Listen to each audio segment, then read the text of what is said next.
السلام علیکم ورحمۃ اللہ وبرکاتہ۔ ہم سب حج اور عمرہ میں صفا مروہ کے درمیان دوڑنے کی عبادت کرتے ہیں، لیکن کیا ہم نے کبھی سوچا کہ یہ دوڑ، یہ سعی اللہ تعالیٰ کی نشانی کیوں ہے؟ اس کے پیچھے حضرت ہاجرہ علیہ السلام کا کردار کیوں زندہ مثال ہے؟ حضرت ہاجرہ علیہ السلام ایک ماں تھی۔ سوچیں، بیابان وادی، نہ پانی، نہ لوگ، نہ سایہ، اور ساتھ ایک شیرخوار بچہ حضرت اسماعیل علیہ السلام۔ ایسے میں انہوں نے کیا کیا؟ شکوہ نہیں کیا، کسی انسان سے مدد نہیں مانگی، بس اللہ سے تعلق رکھا اور عملی جدوجہد کی۔ صفا سے مروہ، مروہ سے صفا 7 بار دوڑتی گئیں۔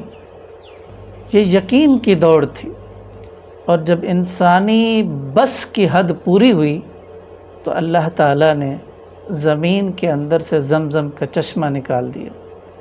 یہی پیغام ہے، جب تم اللہ تعالیٰ پر بھروسہ رکھتے ہو اور سعی کرتے ہو تو اللہ تعالیٰ راستے وہاں سے نکالتا ہے جہاں تم نے سوچا بھی نہیں ہوتا۔ آج کی ماں بھی پریشان ہے، مہنگائی ہے، بیماری ہے، مسائل ہیں، لیکن کیا اس نے حضرت ہاجرہ علیہ السلام کی طرح دوڑنا سیکھا ہے؟ کیا ہم اپنی مشکلات میں ایمان کے ساتھ عمل کرتے ہیں، یا صرف شکایات ہیں اور مایوسی کا اظہار کرتے ہیں؟ یاد رکھیں، سعی صرف جسم کی حرکت کا نام نہیں ہے، یہ دل کے یقین کا سفر ہے۔ تو آئیں ہم حضرت ہاجرہ علیہ السلام کی سنت کو صرف دوڑ میں نہیں بلکہ زندگی میں اپنائیں۔ کیا آپ آج سے اپنی سعی شروع کرنے کے لیے تیار ہیں؟ السلام علیکم ورحمۃ اللہ وبرکاتہ۔